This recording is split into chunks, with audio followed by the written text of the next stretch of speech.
Everybody, welcome to our special watch party for the 80th Sydney to Hobart, the Rolex Sydney to Hobart yacht race. We've got it coming up here on the other screen. They are into the show just a little bit. We've got Ed Worley on in NorCal via Zoom. Anybody, the rest of you want to join us via Zoom? We'll give you those Zoom details right now. There it is. The meeting ID is 267-220-6570. We'll show the program to you on the Zoom if you want, or you can watch it separately. But 267-220-6570 is the meeting idea. Hey, there's John Emmett showing up, and he's on the water in Sydney Harbor. The passcode again for that Zoom call is 1851. No surprise if you want to join us for that. I'm your host, Tom Eamon. No Julia today. She's upstairs in the Commodore suite, but we've got folks signing in on Zoom so far. Ed Worley, John Emmett. We'll get to them in a second here as we press on. And wishing you all a very Merry Christmas, as we say here in the States, or Happy Christmas, as you might say in other parts of the world. Hope you're having a great Christmas day. It's 5:30 in the afternoon here on Christmas Day in San Francisco. And down under, it's Boxing Day. It's the 26th. And we are doing, once again, for I think the 7th, 8th, maybe 9th time, the watch party for the Rolex Sydney Hobart Yacht Race. This is the 80th edition, always on their Boxing Day, and it is underway down there. They're playing the opening video. We'll go over to that in a sec. In fact, we'll go over to that right now and listen in. 1982 saw a dramatic finish. Apollo and Condor of Bermuda drifted up the Derwent, Condor home by just 7 seconds. Nothing symbolises endurance quite like the Sid Fisher ragamuffin story. Sid's first Hobart in the early 60s, a first line honours win in the late 80s, and in 2015 at 88 he became the oldest competitor. The 1990s saw some arduous conditions and changed the race forever. The 50th anniversary fleet in 94 attracted a record 371 starters. Local Maxi, Tasmania, claimed the state's first and only line honours win. A new titan arrived after the turn of the century. Bob Oatley's Wild Oats 11 dominated across the next 2 decades, securing a staggering 9 line honours wins. But her supremacy was under siege from Jim Clark's American superstar, Comanche. Built for speed and breaking records, she did just that in 2017, scorching home in 1 day, 9 hours and 15 minutes. The prize, Tattersall Cup for overall winner, cemented Matt Allen's Ichiban in the race's pantheon. 3 overall victories from 2017 to 21 equalled Freya and Love and War. Hobart's renowned welcome reached a crescendo when local yacht Alive, skippered by Duncan Hine, claimed overall victory in 2018 and again in 2023. More recently, Dr. Sam Haynes and his TP52 Celestial etched their own comeback story. A first overall in 2022 and a stunning victory last year on Celestial V70. After 3 seconds, Christian Beck's Law Connect finally broke through in 2023 after a 2-boat war with Andrew Comanche. Law Connect then successfully defended her title last year. Across 9 decades, this race has inspired all those who dare to face the fierce Tasman Sea. From pioneers to modern gladiators. Every story, every milestone, every finish has led to this moment. Welcome to Boxing Day. Welcome to the start of the 80th Rolex Sydney Hobart. It began as a race among mates. 80 years later, it stands proudly at the pinnacle of the world's great ocean classics. The Rolex Sydney Hobart is also the only race that starts in a harbour, has 2 separate coastal passages separated by a notorious strait, and then finishes in a river. And today, every vantage point on iconic Sydney Harbour, land, sea and air, will be taken. All is ready as we brace for that anticipated eruption on water, played out in front of the largest number of spectators at a live sporting event anywhere in the world. Yes, anticipation and excitement has certainly gone up a couple of notches over the last 48 hours. And with me in commentary, we have some sailing royalty. Olivia Price, Olympic silver medalist, and Peter Shipway, the voice of the race and a multiple winner. Pete, what's ahead? Yes, thank you, Gordon. Good afternoon, everyone. Well, with 5 maxis and 1 90-footer, it's going to be an exciting battle for line honours. But I think for the first time in many years, we could have a small boat win on handicap and take home the coveted Tattersall Cup. It's going to be a very exciting race to the heads with this strong southerly and then a good bash to windward for 36 hours or so. One thing for certain, though, Comanche's 2017 race record will not be shattered of 1 day and 9 hours. Well, heart rates are certainly up. A bit of apprehension. Olivia, what's ahead? It is going to be an exciting start. The conditions of the wind are building, and offshore the swell is also building as well. Each of the races have another race with inside it, whether it be for overall divisional placings or for line honours. Each of these yachts have their own goals. We have first timers alongside Sydney Hobart winners, and they're all going to be jumping when the gun goes. Well, as Peter mentioned, Jim Cootie's Comanche took the race honours and the record in 2017, and the principal helmsman was James Spithill, America's Cup hero, a national sporting hero. Jimmy, great to have you on board for the 9 coverage. G'day, Gordon, and to everyone at home to this year's 80th Rolex Sydney to Hobart yacht race. Well, not exactly a summer's day out here, but beautiful conditions for the start. We've got 15 to 20 knots. We've got high tide right at start time, and we're going to see a very, very quick exit of the harbour for all 4 fleets and their own respective starts. However, once they get the south head and turn right, it will be anything but quick. It's going to be an uncomfortable ride as all of these teams that bash their way down to Hobart. The first all-female crew competed in 1975. And this year, will it be lucky number 13 for Elizabeth Tucker on first light? Our own Lisa Darmanin, Olympic silver medalist, is on board. Lisa! Hello everyone, it is awesome to be here on First Light seeing these incredible women prepare for the race. We've got 167 women taking part in the race, 14 of them being owners or skippers, so great to see that growing year on year. Of course, this isn't the first all-female crew. We did have Stacey Jackson back in 2018 come agonisingly close to winning the Tattersall Cup. She finished second, but we've got women across the fleet. We've got Alice Tanowski, she's navigating on the Palm Beach 11, and we've got trailblazer Adrian Carlin doing her 33rd Hobart. So amazing to see the opportunities for women growing year on year, and I can't wait to see how these women fare. 4 separate start lines to cater for the large fleet, then to different turning marks at the heads to equalise the difference between the starting lines. And then the east coast of New South Wales, Bass Strait, the east coast of Tasmania, and then the famous Tasman Island at the entrance to Storm Bay, 30 miles across the bay, 11 miles to the finish in Old Hobart Town. Yes, and weather-wise, it's certainly going to be a lot colder on the water than 18 degrees. And once they get outside, as Jimmy mentioned, they'll be bashing into that 25-knot southerly. We're counting down to the start of the Blue Water Blockbuster, the 80th Rolex Sydney Hobart Yacht Race.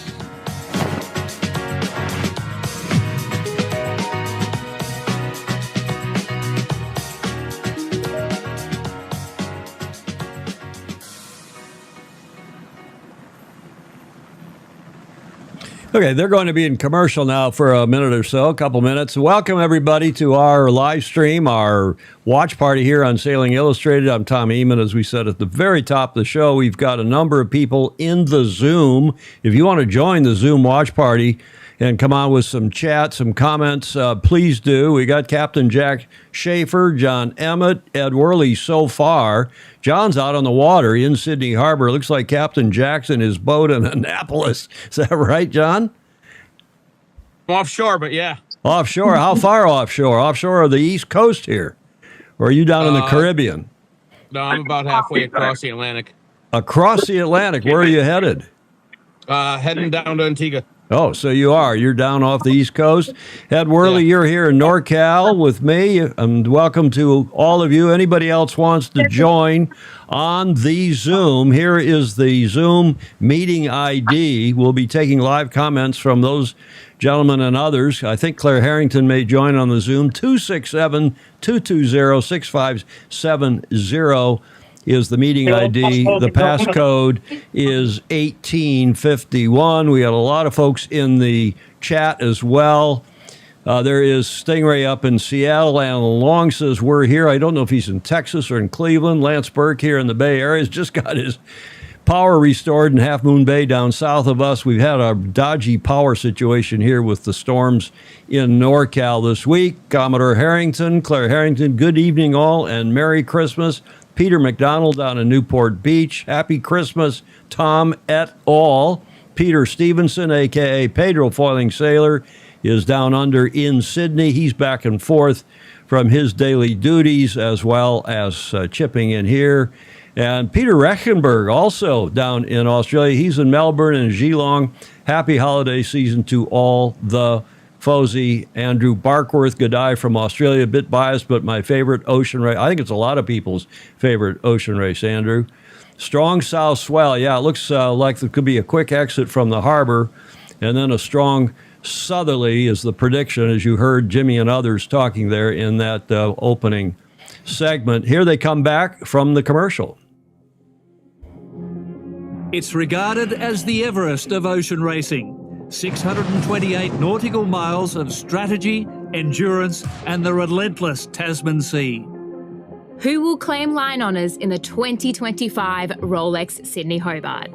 Can Christian Beck's Law Connect pull off an impressive three-peat? Law Connect is over the line. Returning to unfinished business, Matt Allen and James Mayo are out to conquer Master Lock Comanche's 5th line honours title.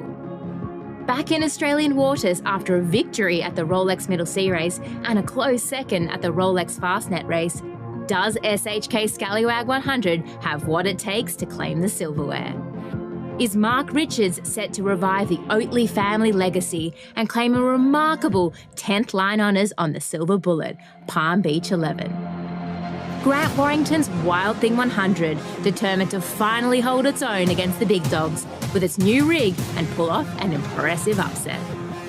130 yachts will tackle the Tasman Sea for the Great Race South, but only one will claim the legendary Tattersall Cup for the overall win. Is it a third victory for Dr. Sam Haynes on Celestial V70? How will URM's Anthony and David Johnston go swapping footy boots for sea legs on the Tasman Sea? Hoping to make WA proud, Rob Appleyard's crew striving to become only the second ever team from the West to win the top prize since 1975. Lucky, the US 88-footer. Is her name an omen for victory? Is 2025 the year for the 52s to have their turn? Can James Murray and his star-studded team aboard Callisto claim the offensive? Or is it the Australian Blue Water champion Smuggler who will achieve the victory? Fresh from the Admiral's Cup, skipper Sean Langman is yet again determined to finally achieve his lifelong dream, claiming the Tattersall Cup on his GP42 back to black. And let's not forget the little boats of the race. Is it a four-peat for Rupert Henry after 3 back-to-back double-handed wins? 50 years after her first win, can the famous SNS 47 conquer and claim a 4th overall win? Follow along the milestone 80th Rolex Sydney Hobart to see who will claim the impressive John H. Illingworth Challenge Cup for line honours and the prestigious George Adams Cup for overall victory. Yes, we are just under 16 minutes to the start. It's cold in Sydney. It's lumpy and bumpy outside. It's going to be a bash to windward on the first night. And the exclusion zone will be dictated by big yellow buoys around the perimeter of the course, keeping all spectators outside. New South Wales Maritime, after months of planning, 20 vessels and over 50 staff on deck to safely manage the waterway, controlling spectator craft, and also looking down for clear water and a smooth passage for the yachts as they go down on this opening leg. And it's going to be a race for the people, the people's race, Olivia Price. It really is about the people, with more than 1,250 sailors in this race. We have ranging from Corinthian amateur crews, double-handed and fully crewed teams. It also includes 8 18-year-olds starting their first Rolex Sydney Hobart. And then at the other end of the spectrum, we have Tony Ellis sailing in his record-breaking 55th. Well, there's Comanche, Master Lock Comanche, probably the race favourite for Line Honours. She's won the race 4 times on Line Honours, and here's Lucky. The boat was formerly Rambler 88, has been here once before and finished 3rd over the line, but she's now got a new owner and a new crew. Brad Butterworth, a top New Zealand yachtsman, well known around the world, is on board her, and she's only 90-footer, but she will absolutely give the 100-footers a real run for their money. Representing the United States of America, they have had a successful year so far in 2020-25, taking Line Honours race record in the Sydney to Auckland Ocean Race. And never a dull moment on Wild Thing, Grant Warrington, this proud Queenslander, and they are certainly set to tackle the conditions in earnest, Peter. A larger mast this year. She's got Okay, just under 14 minutes now, and I want to salute Olivia Price, our Fozy, who's on doing the commentary. Just a great intro, I thought. All of them did a terrific job, including Jimmy Spithill. The question I think that's before the House is, can we see a three-peat? It's never been done, 3 line honors in a row, and we'll see if Law Connect can do that. And the other big question, of course, as John Schaefer is saying is in the chat, is Palm Beach 11. A lot of people think they won't even make it out of the harbor. You've probably seen in the last 3 days, or the videos that I ran on the show Tuesday, but all the other Crosby Lorimer videos and others that, they were making radical changes to what used to be Waxy and is now Palm Beach 11. And then they undid most of those changes just in the last couple of days. Stan Honey from our club here, St. Francis Yacht Club from the States, famously good sailor, is a big part of that team. But let's go to John Emmett. I see Commodore Harrington is there. Hello, Claire, by the fire in Greenwich, Connecticut. Welcome to you. Let's go see if we have John Emmett on the water, if he can tune himself up, along with Captain Jack, who's out in the middle of the Atlantic someplace, headed to Antigua. Ed Worley is in the dark at the moment. John Emmett, can you hear us? Can you unmute? And can you come on live from Sydney Harbor? John. Exactly. They have also moved the dagger boards further forward in the boat, so it will help them in these upwind forwards. People, you can't believe how close. Well, there's John. He's cutting in and out, but that's his view from his boat. He's out on the water. His wife, Super Fozy Alicia Zhu. You're live. Go ahead, John. There we go. But it is a bit noisy, Tom, so it's hard to hear what's going on. But Okay. Lily's out here in Mansu somewhere. Yeah, we saw Lily's interview with Crosby Lorimer, earlier today here at Played in the States. So welcome to you, John. So if we get a better connection, we'll come back to you. But in the meantime, we're inside now of 12 minutes to the start. Let's go back and listen in on the audio. 24 hours, being a smaller, lighter, thinner hull. And so it's going to be interesting to see all those 100-footers after the first 24 hours, who's playing catch-up. Rick Hayes in Chicago saying, yeah, we've got 2 Chicago Yacht Club members, Lucky and Callisto, and others from all over the world joining us. Andy Cox in Bermuda saying, Merry Christmas to all.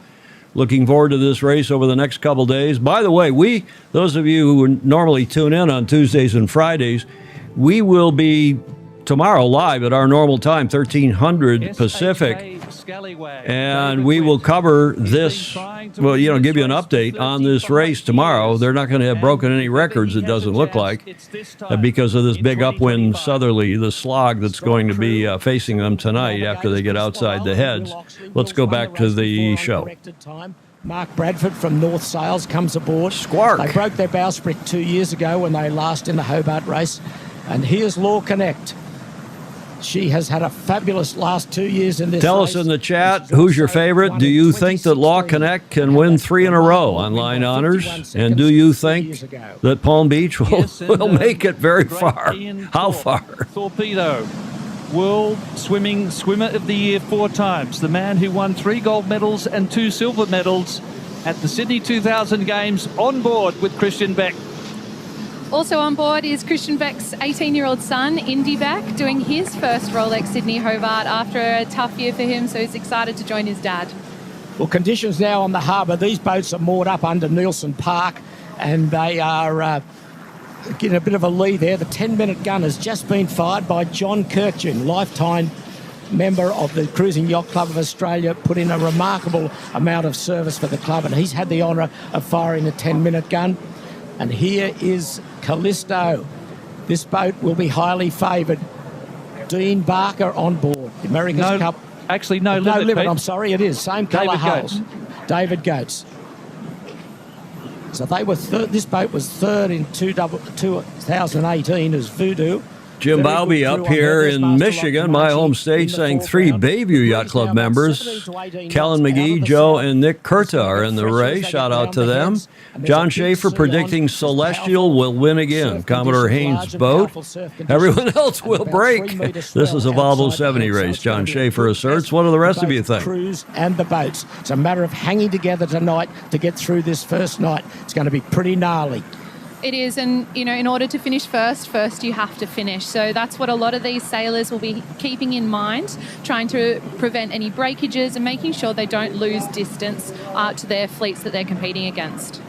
And Olivia, your husband Tom has been part of the Palm Beach 11 team, getting this boat on the water today to the start. They've been going 24/7. They have been working around the clock. Shout out to Tom, my husband, but also all the team that's been working for the past 8 to 10 weeks around the clock, modifying the hulls and the foils. Now, we won't see those major modifications with the sea foils today, as the forecast just didn't allow for the advantage of having them. But they have made those modifications. They're plugging the entry points for those sea foils, so they've got a plug underneath the waterline and a cover plate on top to make sure it's watertight. So just under 3 minutes away now to the 5-minute gun. And hello, Denny. Denny Mauricio Olivares from Chile. That's a long distance. Welcome to you, sir. Which is predicted at 25 knots and more, and also some very unfriendly seas. They're just starting to line up now on the 4 respective starting lines. We've only got 14 boats. Most of the big yachts are on the front starting line. The second starting line, 25 yachts. And then the third starting line, 43 yachts. And the final starting line, the 4th line, 47 yachts. Here's the defending champion, Celestial V70. They won in massive style last year, winning by just over 9 hours on corrected time. Sam Haynes back again with most of the crew that won last year. Several of you think Commodore Haynes will win again, at least under IRC, under the handicap. Andrew Barkworth is picking Comanche first out of the heads, but thinks that Law Connect or maybe Palm Beach for line honors. I hope you're right, Andrew, that Palm Beach gets there, but I have my doubts. What do the rest of you think? Absolutely shredded, and their boom was broken, so they've had a new boom and a whole new sail wardrobe by Jim Cooney, and it's been chartered, as we've mentioned, by the CYCA Commodore Sam Haynes. It's now Celestial V70, the former Willow. And we've just got Moneypenny on screen, the Western Australian entrant owned by Rob Appleyard. It's a great Western Australian entry. All but one team member is from Western Australia, father, son on board, and it was obviously previously owned by Sean Langman. Yes, she was third 2 years ago when Sean Langman steered her, and Sean sailing on one of the smaller boats this year. And here is a wild thing you can see with a big reef in the mainsail already and a small jib. They'll unfurl that front sail for the run to the heads. And then with 5 minutes 40 to go, they're starting to line up now, and Warrow will be down with shortened sail. There's a tiny jib they've got on, probably a J3 at the moment. And then we're looking back at all the respective starting lines. There's Celestial V70. The breeze is up, 18 knots perhaps, 20 knots at the Western Channel Pile. Plenty of breeze. By the way, we are about 40 seconds behind real time, but by the time the feed gets from Channel 9, the 9 network, to YouTube, and then from YouTube to us, and then from YouTube through us to all of you, it's 35, 40-second delay. So if somebody sees something cool, don't be afraid to put it in the chat, because that'll give us a heads up that something very cool is about to happen. Another great worker for the CYC over the years. It's the 5-minute gun. Less than 5 minutes to go for the great race to be underway. So we'll be seeing everyone starting to set up their positioning, figuring out exactly where they want to be. The 100-foot Super Maxis have What a limited fabulous options event. based on the depth of their Great keels country. to actually make it out of Sydney Harbour. Tom Fishbeck. And, Wild with Oats, the baby. extension Tons of work done, Palm some Beach wing 11 stuff. Keel as well. Yeah, got well, even we'll limited see. options. Commodore Harrington, I hope you approve of my shirt. I'm wearing Claire's team shirt for her Yacht Magic, and the reason is because I think that when you're doing a broadcast, a cable cast, a live stream about Australia, I remember when the Australians showed up in their rugby shirts, and rugby shirts, Claire, always remind me of Australia. Hence your team shirt. Let's get back to the race here. There's going to be some retirements, I would think. It's going to be tough old night for sure. We just saw Advantage. Baton Rouge is on. He's from Charleston, South Carolina, and he says the Law Connect has a sailor from Charleston, John Von Swartz. Along with Swartz? Michael and Nick Smart. They took line honours in the 2022 Maria Island race. Yes, there are 40 families involved, but dominating in that regard is the Johnson brothers on URM. There are 5 brothers on board. And Ed Worley, let's go to you quickly. Under 3.5 What's your pick, minutes Ed? before the starts. What are you thinking about this one?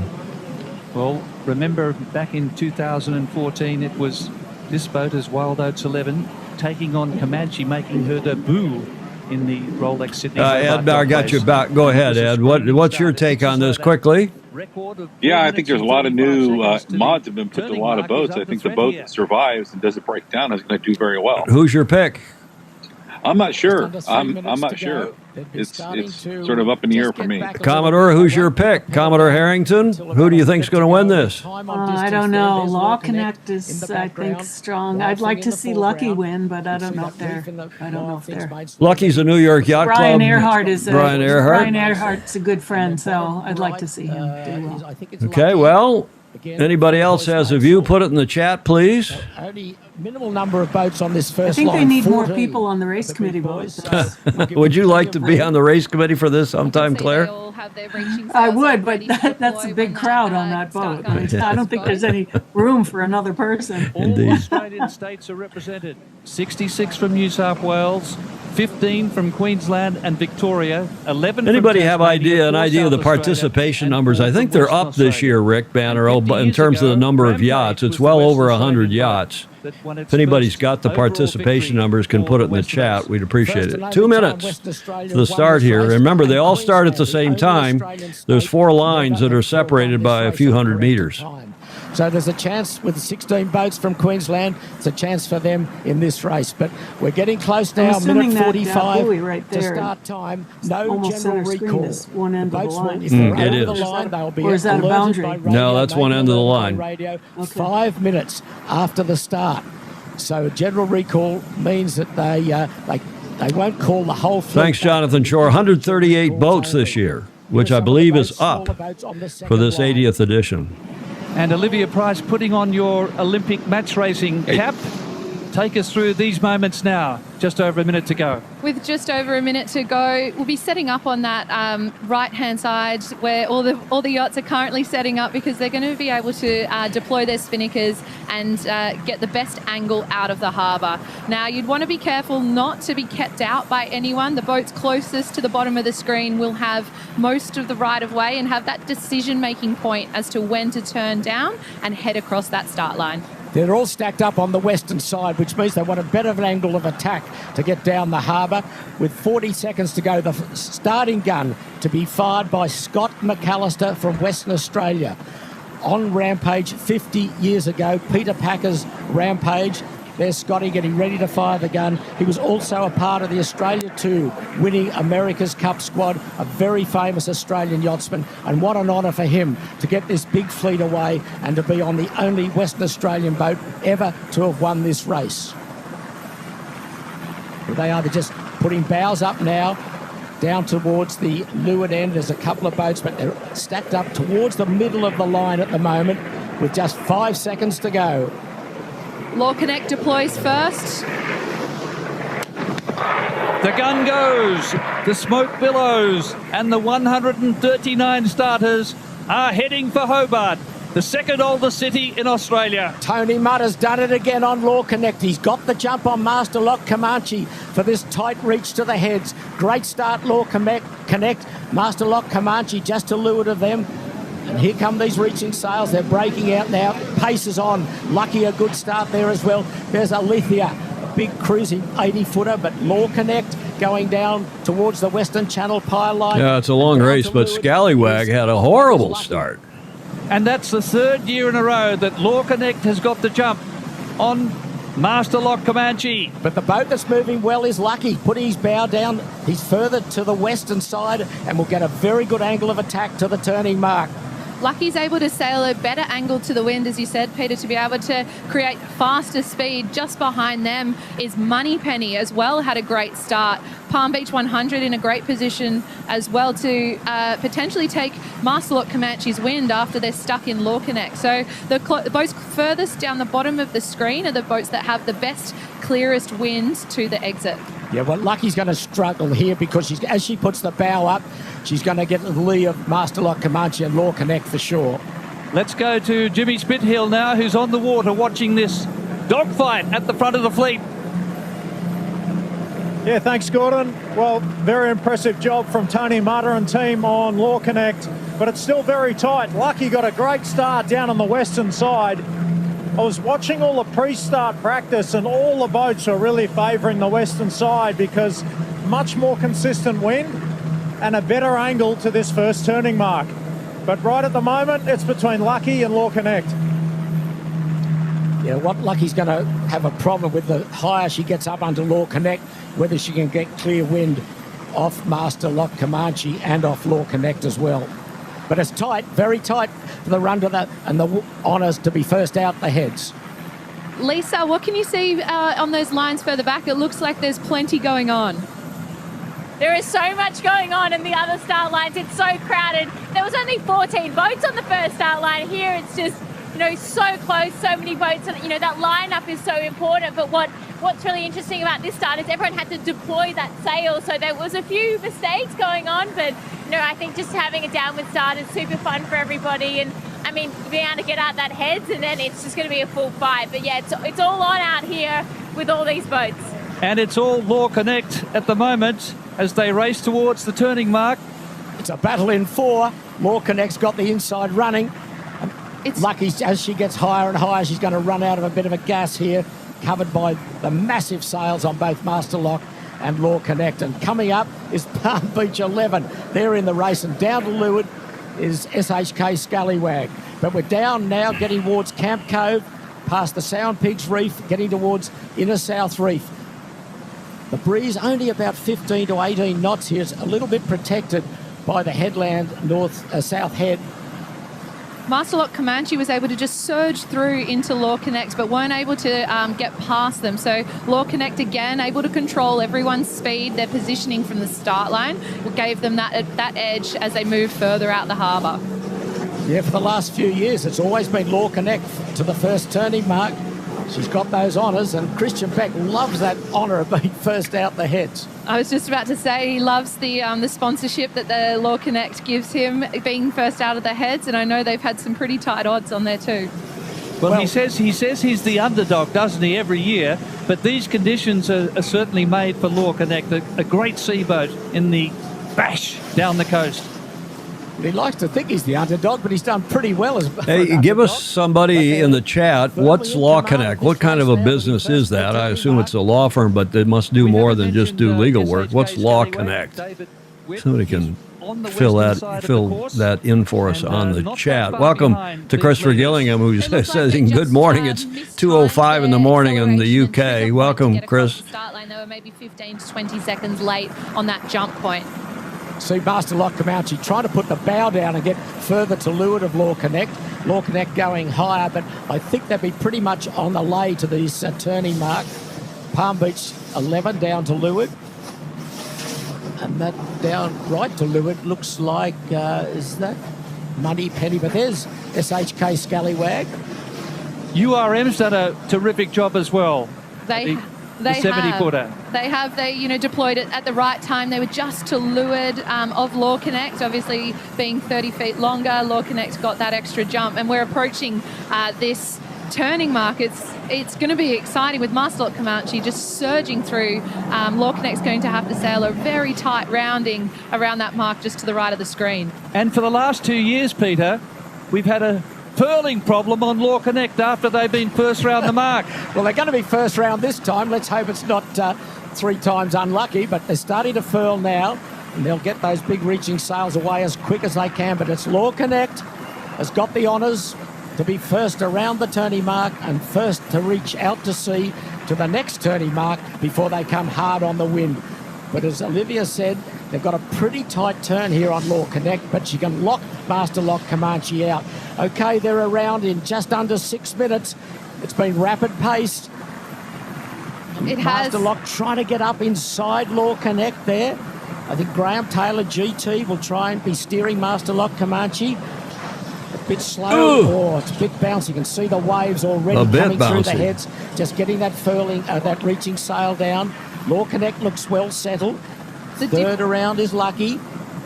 And then Palm Beach 100 is going to be fourth around. Yeah, then SHK Scallywag. Caught up. All the suspects are there, that is for sure. Lucky's right in the mix for a 90-footer. They've done very well. David Witt said that he wouldn't be surprised if the 100-footers are together in the River Derwent at the end of the race. Well, about 625 miles to go. We'll soon find out. But it's windy outside and a lumpy old seaway. We are still just inside the harbour, and it's going to get bumpier and bumpier. Forecasted 3 to 4 metre swells for the late afternoon this afternoon.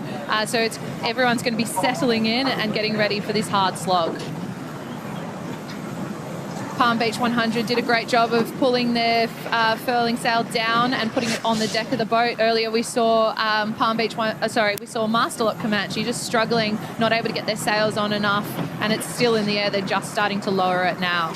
Breeze is down a little bit here as they get through the heads. It's probably only about 15 knots. Still a little bit protected by South Head, and you can see some of the boats somewhat upright. Palm Beach with a reef in the sail.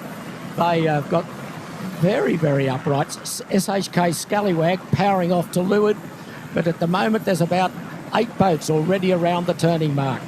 Jimmy Spithill, your thoughts on what we've seen so far?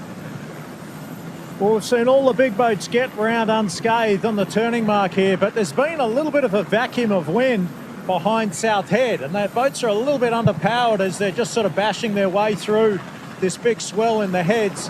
I think once they get a mile or two out, they'll get back into that fresher breeze. We're just starting to see the second fleet now make their way down to this turning mark. Yes, and Lisa, from your perspective, more towards the middle of the fleet, how are things looking? Things are looking good. I think everyone's soaking up the downwinder while they can. But, I think what's so great about this is everyone's having their own battles within the fleet. As you said, obviously we want to see those 100-footers absolutely rip, but lots of battles going on. And, if you get out the heads in front of your competitors, you get a little bit of control of the race. There's going to be so much tactics involved in this race once they get offshore. So it's still pretty crowded out here. And as you said, the wind's not quite as strong as we were expecting, and it's quite patchy. So I think everyone's just trying to make sure that they can stay in a bit of breeze, get around the turning mark, and then the real fight's on. Well, they don't look quite hard on the breeze yet. They've got to go to an outer turning mark. They look as though they're just sprung, so they're reaching out at probably pretty good speed, about 12 to 15 knots. And once they get to the outer turning mark, it'll be hard on the breeze for the next 36 to 48 hours. So just recapping the order, Law Connect was around in just under 6 minutes.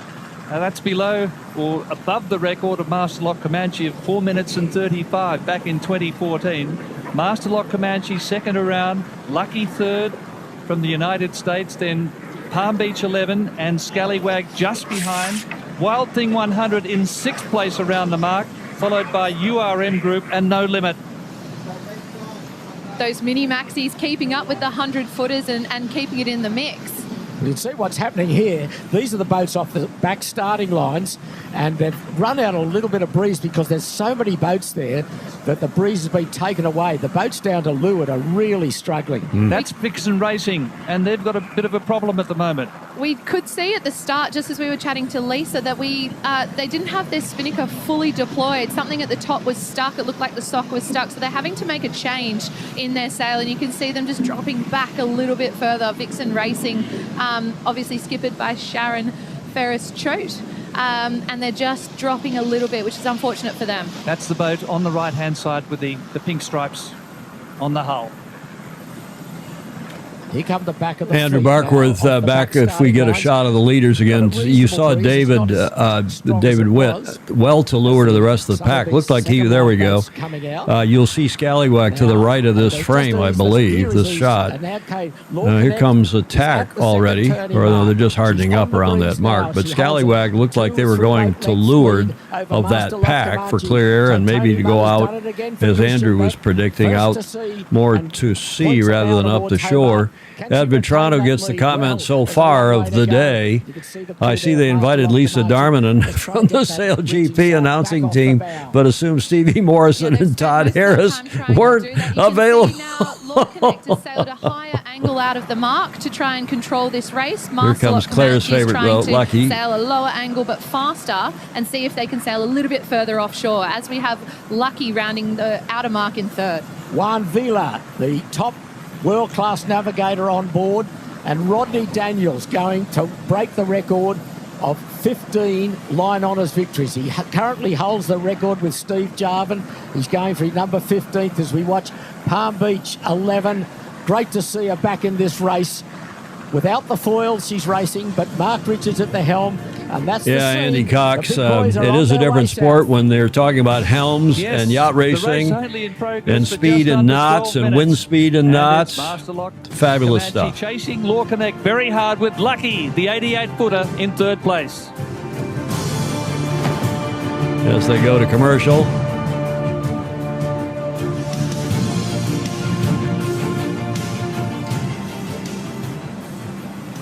Okay, well, that's Palm Beach 11. Yeah, they'll have some commentary here, but gives us a chance to welcome everybody again to this watch party. We've been doing this now. I should go back and count up how many years, but we've had a blast doing this. What a fabulous race. Great start. Great sailing country. Certainly among the top handful of sailing countries in the world. You get, what, 100, what did we decide? There 138, 139 boats in this event. The Great Race, they're now calling it. Is that new, or has it been called that for some time? Go back and listen to the commentators.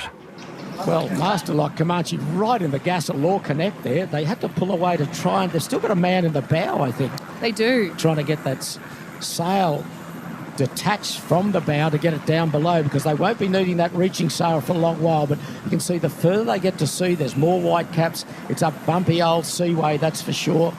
And they're just tidying up some ropes up there. The sail has been put down below, but they're just tidying up their tack lines by the look of it. Wet old place to be out there, and a bumpy old place. Yeah, just getting the... John Martin, welcome to you. You're checking in from New Zealand. Just putting that... Who else is on that we haven't said hi to? Lots and lots of people. Jonathan Shore, I mentioned. Thank you, J. Frederick Bland, for the long chat, the long comment in the chat about exactly what Law Connect is, certainly more than a law firm. Interesting use of AI, an AI-powered platform bridging legal needs with lawyers, free, instant, tailored legal info. Interesting. It's going to be a long, bumpy 24 to 36 hours as they go down the coast, beating, uphill, slog. I watched, I'm sure several of you did, I watched the weather briefing today at, 1 o'clock our time, so it would have been, 8, 9 in the morning, local. Chris Lewis is the navigator on Law Connect. Yes, Alex Kent, you're cheering for Lou, as he's well known here. Was he Yachtsman of the Year at St. Francis Yacht Club this year or last year? He's just a fabulous sailor.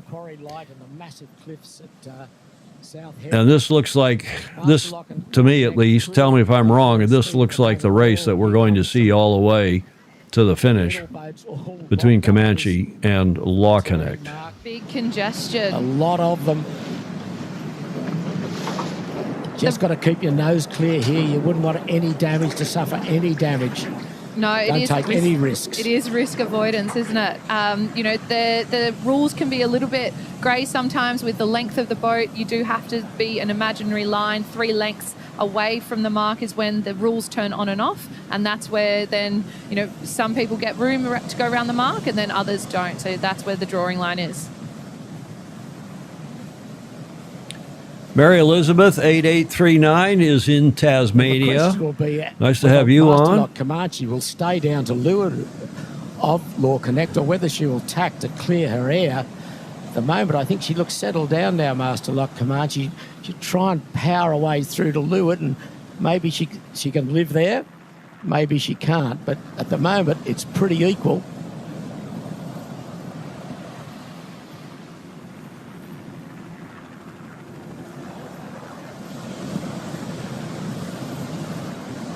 Gordon Smith saying hello to everybody and happy holidays from Denmark, where it's, what, 03:15 in the morning?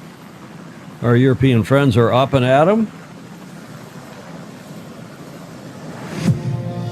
as they come back from commercial now. And the majority of the fleet are now heading south, beating into this confused seaway. It's not easy for the big boats. Law Connect and Master Lock Comanche. Well, remember in 2023 in Hobart, they were separated by this margin at the finish of the race. And last year, Master Lock Comanche absolutely decimated its mainsail and was forced to retire on the first night. Law Connect then had the race to itself, and they went on for a second line honours victory in a row as the underdog, which Christian Beck just adores.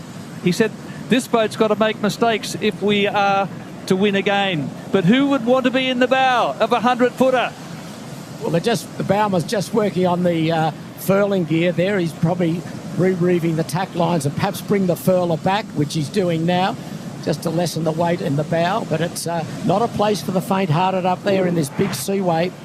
And here's the conglomeration of the smaller boats going around the inner turning mark. There's plenty of them. You've really got to keep your nose clear here and make sure that there's no accidents, because it could end your race fairly quickly. But you can just see how many of these tiny boats or smaller boats are at this turning mark all at the one time.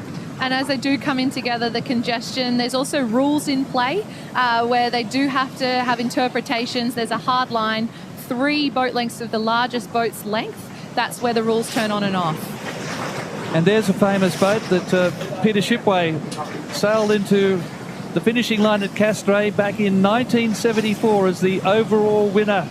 Love and War. Yeah, the old S&S. She'll enjoy these conditions, the freshening breeze with the small sails up today, but she's got to get clear. Yeah, hi, Chuck Keane. Welcome to you. Thanks for, he says, keep your lunch in your stomach. Yikes, it's going to be one heck of an experience. Sail safe. I bet you Captain Jack Schaefer would love to be on the bow one of these 100-footers. Peter McDonald, nasty and only going to get nastier. Pedro Foiling Sailors attack back into shore from one of his bigger boats. Pedro Foiling Sailor, a.k.a. Peter Stevenson, asking, where am I getting my feed without commercials? Well, you know, we have some trade secrets here, Pedro. Rather than using a VPN, you can't get the Channel 9 feed without a VPN. I have a VPN, but I've got a better feed without the commercials, as you have seen. Andrew Barkworth saying Wild Thing heads to the coast, probably staying out of the swell. Good point. Welcome, everybody. Fabulous race. They've really got to clear their air as quick as they can. It's not as easy to do. We just saw Just Far Love with R201 on the sail, and now we have our all-women crew First Light, led by Elizabeth Tucker, 6 females on board, and looks like they got out of the heads in great shape. They've got clear air. That's the main thing, isn't it, at the moment? They do look powered up and loaded, so it looks like they had a great exit.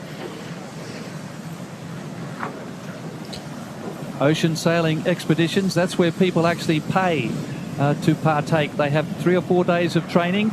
And Commodore Harrington, I come to you. You would know the answer to this. Elizabeth Taylor, Cole Brower is not sailing on that boat. Is that correct, Claire? The sea is as lumpy as it predicts, but at the moment the sea is up and the wind is not. Claire, can if you can unmute yourself and tell us if you know? Just getting nicely settled down now. Looks pretty well trimmed. You know, Claire, Cole Brower's not sailing on that boat, right? And here comes some of the. I don't know if Claire can hear me. Unmute yourself. Yeah. You know. Oh, there she is. I don't think Cole is in this race. Is that what you're asking? Yeah, I believe that's the case. Can but you do you hear know? me? I'm having a little trouble with my audio. Yeah, we can hear you. Go ahead. Yeah. Oh, there she is. I don't think Cole is in this race. Is that what you're asking? Yeah, okay. We're getting a repeat. Yeah, I'm having a little trouble with my audio. Yeah, we can hear you. Okay, Claire, I'll pull you back down. But thanks. I don't think she's in the race either. And there's Commodore Harrington, newly installed Commodore of the New York Yacht Club. Welcome to you, Claire. We'll go back and see what they're saying about Law Connect here. There's going to be a transition between southeast and northeast, and that's the tricky part of this race. And the little boats will get a better transition than the bigger boats, and that's why it'll bring them into handicap favouritism. Well, Jimmy, if these 100-footers hold together, it's going to be a fantastic finish, and these two at each other's throats at the lead. Yeah, great to see, isn't it? We're just down here with the back markers, the fourth fleet from that line. And it's a real washing machine now down in Sydney Heads as they work their way through all this disturbed wind, and also the spectator fleet, anyone that's brave enough to sort of head out past the Heads. I just spotted 2 boats of our servicemen and women. I just saw the Navy and both the Army, and I've got to say that the Army have got bragging rights so far. They were first out the head and they beat the Navy, so we'll see if that lasts.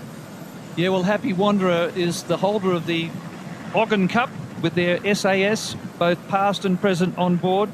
And as we're back towards the rear of the fleet, Lisa, can you see how these little double-handers are going as well? There are 13 double-handers who started off the back line, the 4th line. Yeah, it's awesome to see so many double-handers out there. I'm really impressed that they're going to be sailing 628 nautical miles with just the 2 of them. But I'm right near the final turning mark. We've only got 2 boats left around. So, I mean, this start has been incredibly quick. Obviously downwind, so it's nice and fast even for those smaller boats. But as Jimmy was saying, the congestion that we saw around this mark and all the rules that were in place for people to get around was just so difficult. And as you've been talking about, Peter, clear air is everything. You want to get your boat powered up, you want to sail in the groove, especially when there's waves like this. It's really hard when you're kind of in evaporated air to just be beating into that swell. So I'm sure they're hoping to get into open ocean pretty soon. Okay, well, here's the first tactical move. Law Connect has tacked onto port to clear away from Master Lock Comanche, let him go further out to sea. So this is the first tactics to come into play. There's me looking back at the Dover Heights Vaucluse area on South Head. And still the breeze is up again now once they've cleared away from the washing machine that was Sydney Heads. Here's our Chinese friends, I think, on Marguerite. I think this is Marguerite. Yes, it is. All Chinese crew. And they're the last boat.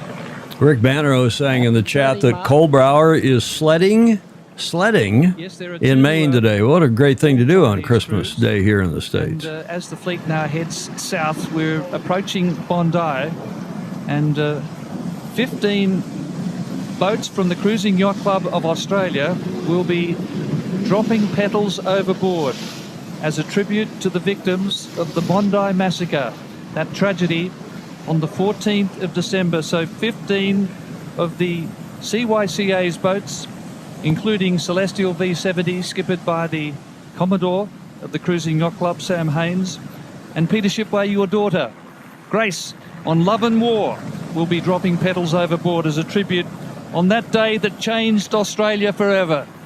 Yes, it's a sad honour given to Grace, but I'm very honoured to be doing it, and thank you to Simon Kurtz for allowing her to do that. But she's on her first trip to Hobart, so she'll know all about it tonight, that's for sure. As we're watching Law Connect down, getting towards Bondi. Nice port tack there and plenty of breeze. She's got a full hoist mainsail, probably a J3 jib.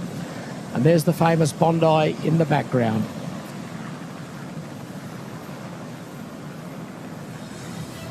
Yes, so on that note, as we pay tribute to those victims on December 14, it's certainly going to be a hairy ride, a bumpy ride, uncomfortable. There's going to be seasickness and there will be boat breakage. But the race is now 25 minutes old, the 80th edition of the Rolex Sydney Hobart Yacht Race.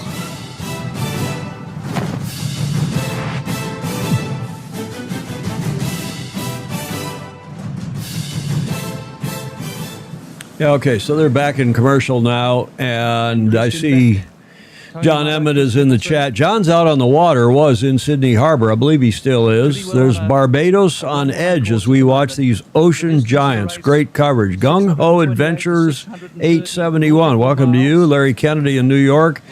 Merry Christmas. Happy holidays to you, sir. Lumpy ride ahead. Yes, indeed. 'Tis going to be, as has been the prediction for some days. John Martin, 7158. Claire, Commodore Harrington, he's saying, I wish American Magic would have been in the next America's Cup. We need USA to participate. Yeah, it's going to be a strange cup without an American team unless our friend from the Sewanaka Corinthian Yacht Club makes it. Chris Poole, we'll see if he does. Rick Bannerow saying this edition may well be known as the Chunder. The Chunder Down Under. Ed Worley is in the chat. He's on the, anybody else wants to go on YouTube, I'll show you the YouTube, the Zoom rather. We're watching it here. YouTube Zoom meeting ID. If you want to join Ed or Commodore Harrington or the others, Captain Jack Schaefer, John Emmett, who are in the Zoom, 267-220-6570. The code 1851. And as I say that, let's go over to Ed Worley, who's up here, not too far from us here at the Beach Street Yacht Club in San Francisco. And Ed, you're up toward Sacramento and NorCal. What's your take on this race so far?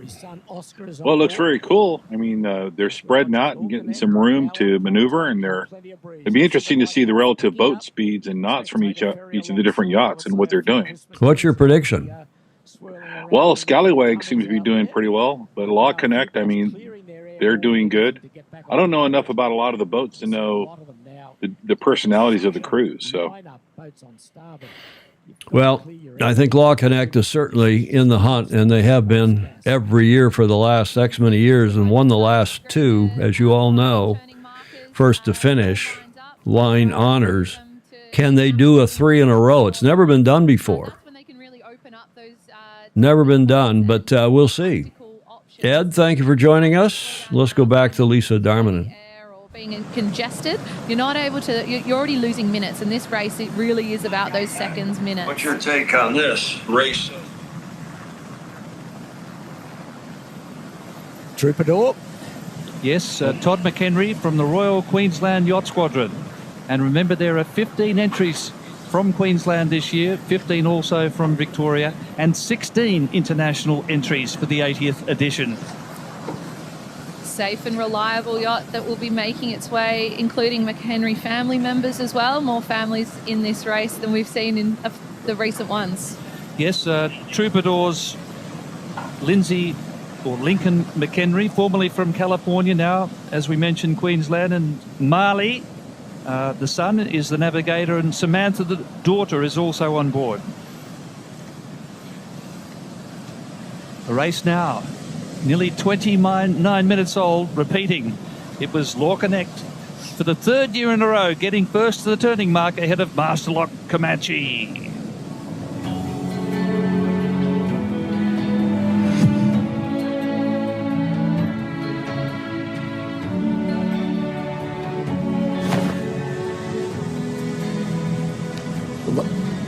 The fleet now starting to split up. A lot of boats have got onto port tack, including Law Connect, has got onto port now, back onto starboard. Wanted to clear his air away from Masterlock Comanche. And now they're down, getting down towards Bondi. Sea up, wind is up.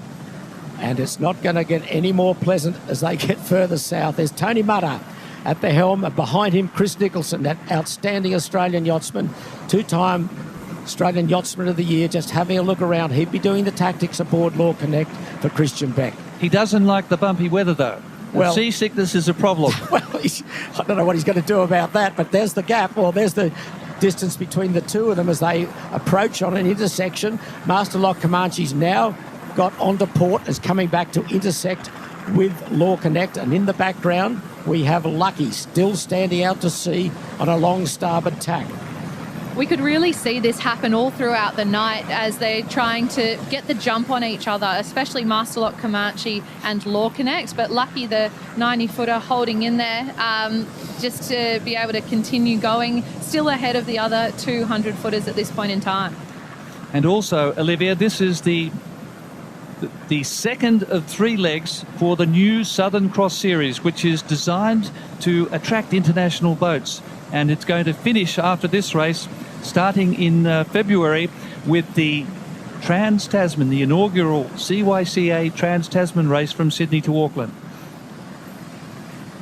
Well, here comes the first cross, and it's still Law Connect on starboard, Master Lock Comanche on port. They're just off Bondi and a couple of miles to seaward, and it looks like Master Lock Comanche's going to be fairly close here, but Law Connect still has starboard tack rights, and it's starting to get windy and bumpy. Law Connect still ahead. That's the news. Good job, Tony Mutter. These two boats being very similar in styles, slightly wider than the other 100-foot Super Maxis that we've seen. I do think it's a little bit closer than the previous, or where they went around those turning marks. But Law Connect, do you think they're going to be protecting that right-hand side as they make their way down to Hobart? Well, the forecast would say that in the next 24 hours. You wouldn't want to get too far left of the rum line, because getting down past Jarvis Bay, Montague Island, the forecast is for the breeze to go back into the southwest. So you'd want to protect the right a little bit. And but it's still early days yet. They'll be formulating, looking at the weather forecast and formulating a tactic to get down the coast. But these two boats won't let each other go. No one's going to take a flyer, that's for sure. And we move back. Palm Beach probably in 4th place behind Lucky in 3rd. And then coming out is SH... Wild Thing 100. Wild Thing, okay. Grant Warrington, he's done well. I think SHK Scallywag stood out on starboard. Warro's put a few tacks in, and he's only a couple of boat lengths behind Palm Beach. But look at that mass of boats still in their heads. They're a long way behind, or just so far as how far ahead these maxis can get in just over 32 minutes. And that's No Limit. Yep, I think that's No Limit making their way. They've extended and taken a tack up to the right as well. No Limit with a new suite of sails for this Rolex Sydney Hobart. A few modifications done to their boat, and a great team together. Billy Merrington, the sailing master. Steve Kemp on his 25th Hobart race. Julian Freeman, 30-plus Hobart races. Very, very experienced crew for David Goetz. And as I mentioned earlier, this boat finished 3rd in 2018 as Voodoo. But here she is, No Limit. Oh, it's bouncy. No doubt about that.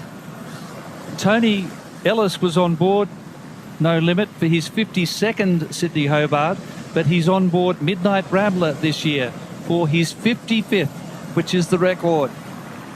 And it's also, just at the bottom of the screen there, we see a boat with its jib flapping, just gone off screen now. It might have had a problem with the jib sheets, but here we go. Here's another split in the big fellas. Okay, that sail's sheeted back on, but it's still a lot of the little boats on port, on starboard tack, going out to sea. Callisto. Here's Callisto. Now, this could be a race favourite. Top New Zealand crew, as I mentioned earlier, Dean Barker, Stu Bannatyne was on Alive when they won a couple of years ago. Justin Ferris. This boat was launched as Invisible Hand, the sister to Warrior One that got 4th in the Hobart 3 years ago, owned by James Murray, a boat of the same name. He raced in the Admiral's Cup, but it was a different boat. This is Callisto, a Pack 52, designed by Judel Vrolick. Would prefer hard running conditions. Well, she's not going to get that for the next 48 hours, but nonetheless, this good crew will push her hard, right to the limit, and she will certainly figure in divisional placings. And as we look up to those 100-footers up to the right, we're seeing a lot of tactics. Now, this is Match Racing 101. Stay between your competitor and the mark or the wind. And Law Connect is trying to do both. Really not letting Master Lock Comanche have anything. No, they'll have a dogfight all the way, that is for sure. You cannot let... Yeah, good point your here opposition from for Peter both the Stevenson, same a.k.a. speed Pedro out Foiling there. Sailor. He's saying Palm Beach looks good. Who was the doomsayer that said she wouldn't make it out of the heads? Well, Captain Jack Schaefer was saying that, and I've heard that from a lot of different people, Fozy and otherwise, in the last 24 hours, but with all the changes they made to the boat. So What boat is this? Bringing a Polish crew out for the race, and a family Polish affair as well. Yes, the skipper is Reshmislav And Tarnatsky I haven't from seen the any Royal camera Ocean Racing people, Club of the camera UK. operators jumping off the boats. They used to do that in previous races. I wonder if it's considered too rough, Chinese or if operation they've gone away from that, or if we just haven't seen it yet. We're about an hour and 5 minutes into this telecast, and I think they'll go for 90 minutes till the top of the hour. We shall see. The solo round the world speed record. Aragon. Now, this has got some good crew aboard. Adrian Carlin and Caroline Brewer, two outstanding female sailors flying the flag of the Netherlands. Caroline Brewer, twice World Yachtsman of the Year. Carolyn Brower, yeah. Antipodes having... We got somebody's got to, if Dolly DeVola's watching, you got to tell Peter it's Judel Froelich. A V in German is pronounced like an F, and the J is pronounced like a Y. Judel Froelich, the designer. Co-skipper female, one of the 14 owners and co-skippers who are female. Yeah, Jeff Hill's daughter, Natasha. But that is a minor, terribly minor criticism of a fabulous broadcast. John Collins confirming, thanks John, that it's a 90-minute broadcast coming out of Australia. Jeff was asked why he keeps doing the race, and he said, because I'm stupid. He's probably feeling a bit that way at the moment. But Brad Kellett also on board in his 33rd Rolex Sydney Hobart in a row. John Amazing. Schaefer saying, yes, there are no OBRs, no onboard reporters. The sea state would be dangerous for recovery. Okay. Nadine Francis watching, a dear friend from St. Francis Yacht Club, one of our leading lights there at the club, saying, go Louis. She's cheering for Chris Lewis, who's aboard as, navigator, right, Nadine? Aboard Law Connect. From the Dusseldorf Yacht Club in Germany. She's got a red protest flag flying there, Olivia, I think off the backstay. I have seen, well, I can imagine there'll be a lot of protests based on those turning mark incidents. Again, it's a bit grey depending on which boat and which angle you see the incidents happen. So yes, that was a protest flag from Alithia. But you can absolve yourself before you get to Bondi, basically, by doing penalty turns to absolve yourself. Now, as I think we say every year, why don't you do them? If there's anything hanging over your head, why would you want to go to Hobart with trying to fight it out in a protest room? So we've got V5, Brian Peterson's yacht from New Zealand, has been over for all the Blue Water series and offshore series here in Sydney for 6 months. Also did Hamilton Island Race Week, a fantastic team from Royal New Zealand. Yeah, there's Dogzilla Monster up in Seattle, a.k.a. Stingray, saying, I hope Lily is holding on tight. Lily Zhu, John Emmett's wife, is in this race. Do we know the name of the yacht? I saw it earlier today and I failed to write it down. What's the name of the boat that Lily is racing on? Do we know? Here is Sticky. Richard Harris? Yeah, Richard Harris. The Sticky's has done 10 Hobart. She retired in 2023, her last trip to Hobart. And Richard Harris representing the Royal Prince Alfred Yacht Club. She was formerly About Time, and she was 8th in the Gold Coast race recently. She's a Cookson 50. And Claire, something you and I have talked a lot about. You see what a great job they are doing talking to the pictures. Whatever boat is on in frame, they're talking about that boat, how many races they've done, who the key people are. It's a comfortable boat. Yes, one of the non-Grand Prix racing 100-footer we have in this race, Maritimo 100. Owned by Bill Barry Cotter from the Maritimo powerboat ownership. Very comfortable trip. Murray Spence, very experienced navigator. He's aboard as the navigator. Murray's done 25 plus Hobart races. That looks like a comfortable ride indeed. Oyster 100, designed Oyster by the Dubois nice office. Bit of water over the decks.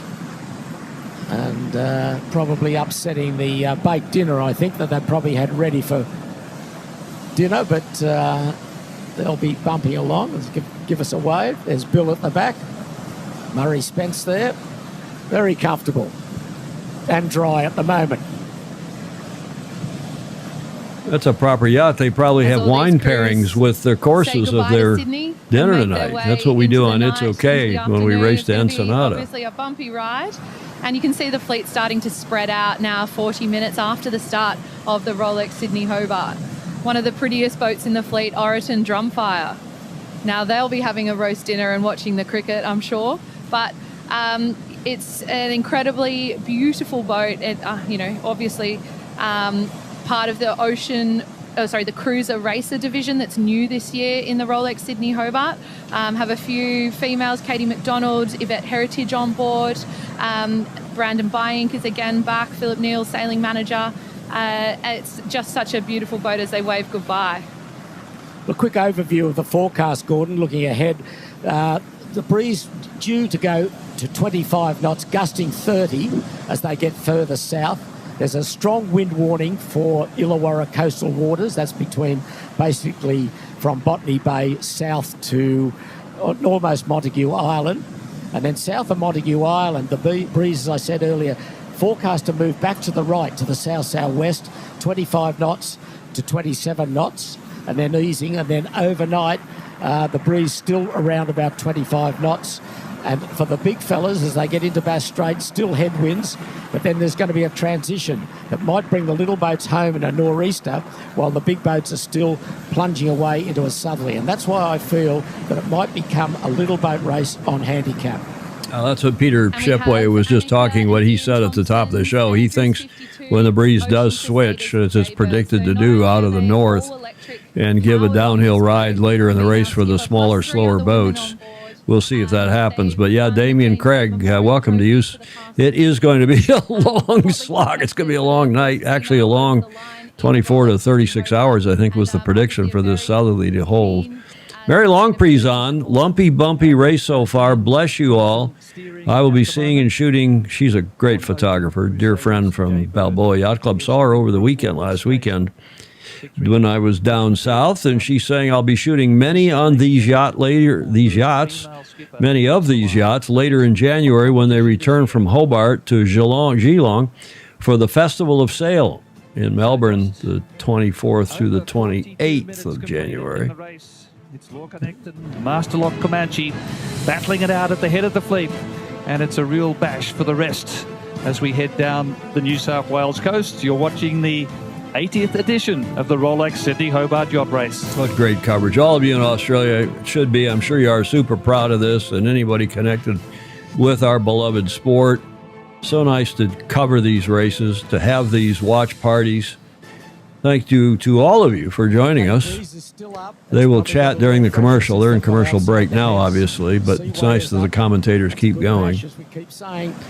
Steve Atkins, hello, Commodore Atkins from the Madison Beach Club in Connecticut, is saying that Lily is aboard a 38-foot yacht, Mazu Denalis. Mazu Denalis Little Helper. Is that the full name, Steve? Thank you, Commodore Atkins. Alex Kent, who's up here, and he's in the chat. Let's go to Alex Kent while we're in commercial break. Alex, you saying here in the chat that you believe that Lou learned the ropes from Stan Honey. Is that true? Oops, looks like he's off the... I don't see him on the... did we lose Lou? He dropped off, yes. Okay, there's Claire Harrington, the Commodore, the newly installed. We had a coronation for Claire, a very popular night at New York Yacht Club. And Ed Worley, both super Fozzy, both are regulars on the show on Sailing Illustrated when we do our regular Tuesday and Friday shows, which, by the way, we will do a show tomorrow at our regular time, 1300 Pacific. Julia sends her love. She's upstairs. She's not here today at her table, at her desk. She's upstairs in the Commodore's suite, enjoying, I believe, this stream. She was going to watch, I know. And Alex Ken has just dropped off. He said he went to Zoom and went to he's just watching us on Facebook now. So it was nice to see you on, Alex, as we're looking now for the last just about 15 minutes of live coverage from the Nine Network in Australia. And there's the Navy and also the Army and Happy Wanderer. They're the three. The raconteur Peter McDonald predicting that, here's a prediction, that they'll have a poulet foussé on that Oyster 100 for dinner. There's love on board. At the moment, as you're watching this live stream, you know, it doesn't look that bad. Okay, it's going to be a rough night, and I'm not out there, so I don't. Okay, it's a bit bumpy, but it isn't that horrible, is it? Henry and Pablo Santorde. That was Pac-Man, another double-handed Peter Elkington, Scott Kavanagh. So they'll probably Queensland. be ahead of this group of two-handers. They should be up ahead in this group. Seeing a bit more spread of the fleet now. 129 entrants. Got off on those 4 start lines. Plenty of white caps. That breeze certainly around 25 knots. I think you had. Don't worry. John Schaefer, Captain Jack, who's somewhere in the Atlantic Ocean between the U.S. and Antigua, or down south. He's saying that he's watching the race on AIS, and Law Connect is off on her own. AIS has all the other big boys going out to sea, so presumably on starboard tack, but AIS has Law Connect going to the west, going towards shore. Is that right, Captain Jack? Yes, it was a breathtaking start. Law Connect and Master Lock Comanche, they were the big boys, but this is one of the two-handers. And Peter Shipway has suggested that the way conditions are shaping out for this race, a little boat like this could easily come through and take the overall prize, which is the George Tattersall Cup. Yeah, Rupert Henry and Pablo Santorde, the gun Spanish single-handed yachtsman or double-handed yachtsman. They've won the last double-handed division the last 3 times. They're going for 4 in a row, which would be a record. Rupert steering, Pablo just sitting quietly on the rail. I think this boat is going to give it a really big shake for overall honours. Rupert determined to win this race. He's been trying for many years, but the last 3 times it's been unbelievable performance, finishing right amongst the big boats. Finished 9th overall last year, 6th the year before. In good shape, standing away on port tack, lumpy old sea, but a really good crew. She's going to take some beating first in the double-handed division, and then she may threaten for overall honours. Olivia, it looks as though they've had a reasonable run out, considering they started on the 4th line, and they've obviously got themselves into a good position to really challenge and stay in one piece tonight. Exactly. You know, starting in that 4th line meant that they had one of the closer to the right marks as they made their way outside the heads, giving them more of an advantageous position as they tactically placed themselves. Now, Rupert and Pablo hadn't sailed much together in the lead up to the race. Pablo arriving just the week before, so they'd sailed multiple days in a row, so they did get used to each other in that week, but it was more about really making the most of the time they had on the water. They didn't have a long lead in. And the other boat I like, Gordon, another small boat, is Bacchanal. Retired last year with a broken boom. Brand new she was last year, but she's back this year. She rates down a little bit, and the lower rating boats are going to come into play here. And Bacchanal will, I think she'll figure quite high on the handicap list, given this forecast. But I should go back here and look at this comment. John Schaefer confirming he's watching again on the AIS that Law Connect is heading west of south, 217 degrees, and the others, he says, are heading more southeasterly, 134 degrees. So that's an interesting split going on up there at the head of the fleet. Thanks, Captain Jack, John Schaefer, for keeping us posted on that. That's Olivia Price. Let's listen to her. Up the coast there. Well, Juan Vila, as I said earlier, one of the world's top navigators. And aboard, Olivia Price is a super, Fozy, her family are super Fozies. Her mom, Christiane, her dad, Davy Price, her brother, Harry Price, all longtime friends. And she is not only an Olympic medalist and a great sailor. She was at the Women's America's Cup in Barcelona last summer fabulous sailor, great commentator. I hope to see her moving up and up and up and up in the sailing world of the commentary in our beloved sport. Yes, Olivia Sambo, Price. He and his father run a company called Just for Laughs, the Sydney Comedy Festival. They've just done one of those in Singapore, and their comedians include John Cleese, Rowan Atkinson, Stephen Fry, Steve Martin, and he was telling me he's done 650 comedy shows this year, Peter. You and Olivia love a little joke, a little laugh, but he's a former bass guitarist. Well, it's interesting. Law Connect and Palm Beach still on port, going right into the shore. Well, we've seen off-camera Lucky going right to seaward. Huey's Money Penny, I think, still on port tack going in towards the it's getting a little bumpier now, isn't it? Lumpy old sea. It's going to be hard to steer for more than 15, 20 minutes in these conditions. Will get up You're going to get a lot of different people on the wheel, especially later tonight. They won the 2025 Flinders Islet race inside the old race record and the Tollgate Islands race. I was sailing both of those. Oh, sorry, one of those. And Moneypenny pipped us just by a couple of seconds, and I was on board URM Group. Josh Alexander, who's sailed a long time with Sean Langman. He's aboard as navigator for Rob Appleyard from Western Australia, and 50 years later, could a second Western Australian boat win the overall prize? This Law Connect. She's going to run into a bit of real estate shortly. She'll have to bail out and get onto starboard. Really wants to win that right-hand side of the course. They certainly do at early stages. So it's interesting the tactics playing here. Chris Lewis, the navigator on Law Connect, has got her going into the right, protecting the right, and Juan Vila out to the left. Potentially less sea state in there as well, so you wouldn't be stopping and starting as much as those boats offshore like Lucky.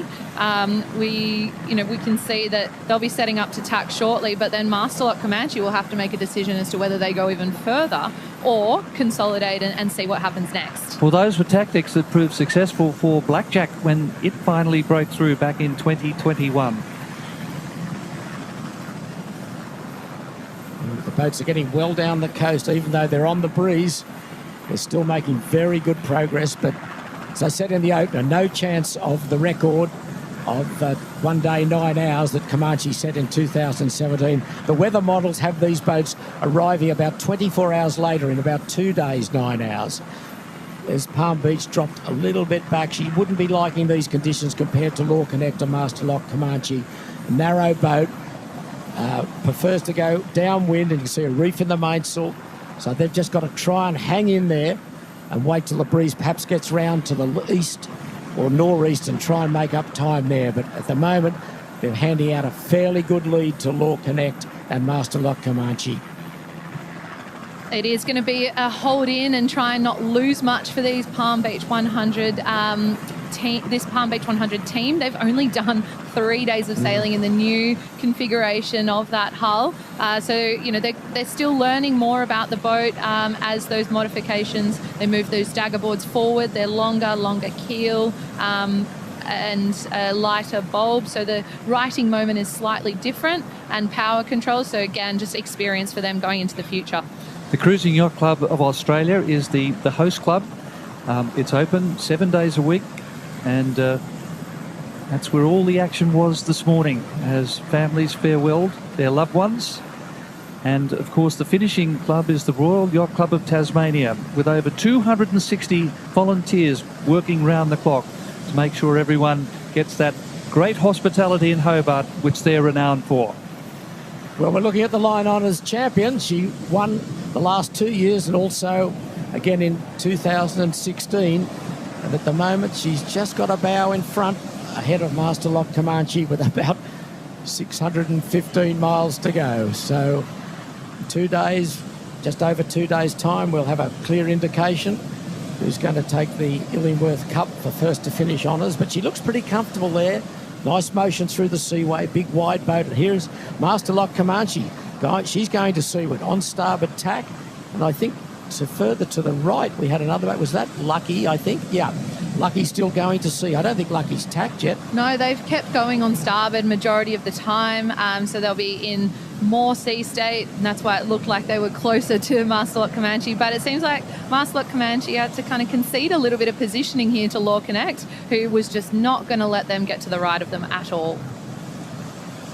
Yes, Scallywag's out there as well with Wild Thing and URM Group further out to sea. Well, the real battle for navigators, is that Chris Lewis just coming out of the hatch? No, I don't think it is. Ty Oxley, I think, perhaps. Tony Mutter steering. You can see the crew's really locked in there. Everyone at the back trying to make sure that the bow, the front of the boat, doesn't steam into these waves as much. Well, sorry, Olivia, there's Ian Thorpe without the hat. There he is. He's enjoying it at the moment. Third from the back. Yeah. What a thrill for him. And any first-timer to do their initial Hobart race. And the real feature of this race, if you want to follow it 24/7, you've got the Rolex Sydney Hobart Yacht Tracker, RolexSydneyHobart.com. You can follow every single boat. You can follow where they've gone, where they're aiming to go to, and at what part of the race they're at, what part of the coast, and just how fast they're going. So the course tracker, RolexSydneyHobart.com/tracker. Make sure you follow all the way, but we'll be covering this race from the Rolex Sydney Hobart Yacht Race Village in Hobart. Stay with us all the way. Keep up to date with all the action of the 2025. Okay, they're going to wrap this up now in about 3.5 minutes. And I just went on the tracker and was wondering why they weren't putting some of the tracker up on the TV. And I was going to put it on myself, but it doesn't seem to be working. Maybe it's not intended to work till they go off the air here. So we shall see. Tom, you got trolled live. I don't know who that is up there. I saw that live sports, live Rolex Sydney Hobart, but I don't have Julia here to police that. There's Law Connect tacking. Live broadcast of the 80th Rolex. As this live broadcast wraps up, it's time to say goodbye to Gordon Bray, because Gordon has decided, after service of 50 years covering the Sydney Hobart race, this is his swan song. And Gordon, I think on behalf of all the sporting public, especially the yachting public, we say thank you for a job well done, yeoman service, attention to detail incredible, wonderful job, and thank you for all you've delivered to this great race. Well, it's certainly been a joy working alongside Olivia and also Peter Shipway. May your commentary careers, may they be longer and longer. But as far as I'm concerned, it's all about the respect and the admiration for the sailors and the people involved in this great race. And that's really what it's all about, and that's why it's been so enjoyable. We just want to see everyone finish safely and have a great race, and hopefully not too difficult tonight. Well, we thank you for your service, Gordon, as we're watching Law Connect hang on to the lead, narrow lead over Master Lock Comanche and Lucky.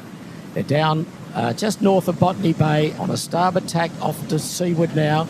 Most of the boats heading out towards the east, and I think they'll go out for an hour or two and then come back on port tack and go close the coast somewhere down Wollongong. As I said, forecast to be 25 to 30 knots. At the moment, it's probably about 20 to 22 knots, but a big seaway that's making progress a little bit difficult and making things a little bit uncomfortable. Okay, thank you very much, Peter Shipway, and also Olivia Price and Lisa Darmanham, and our America's Cup hero, James Bithill, as we now sign off from our coverage of the 80th edition of the Rolex Sydney Hobart Yacht Race. Law Connect and Master Lock Comanche having a ding-dong go. Lucky from the United States, a real dark horse, and don't forget Mistral Rupert Henry.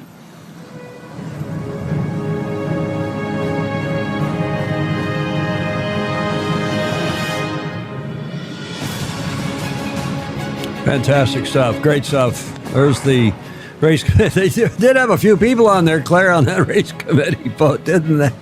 Commodore Harrington there alongside her fire. And yeah, last final thoughts, Claire, to you.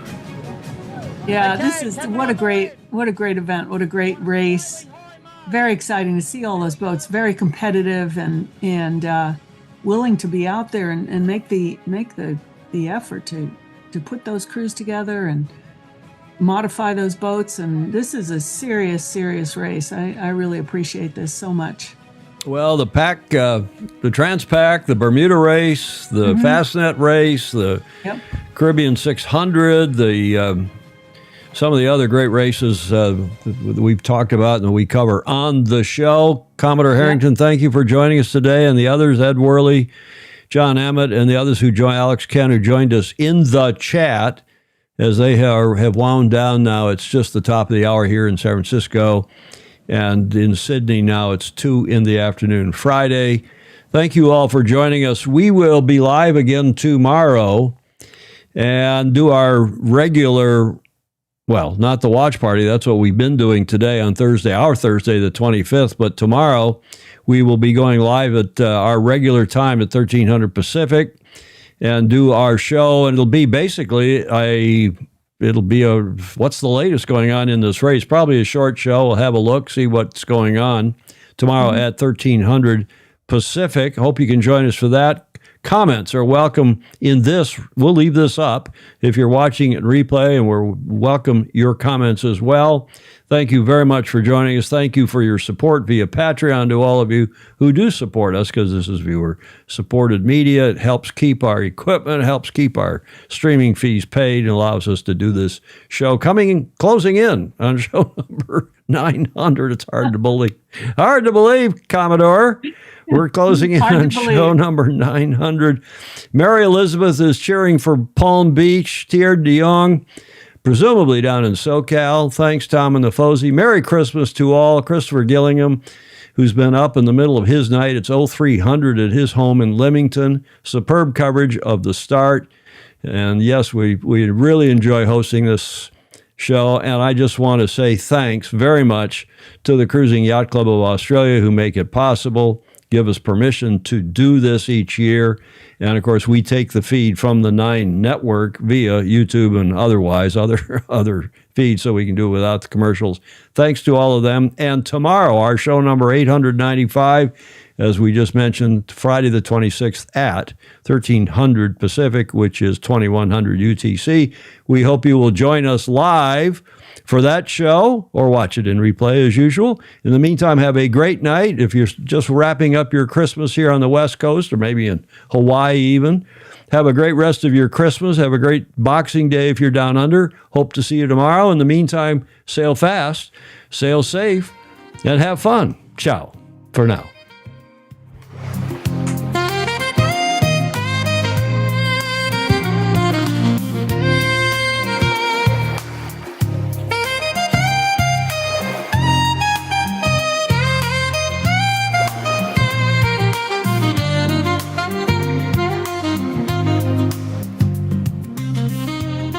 You know, I want to go back because Jamie Hutchison is telling us that Law Connect, they did this last year.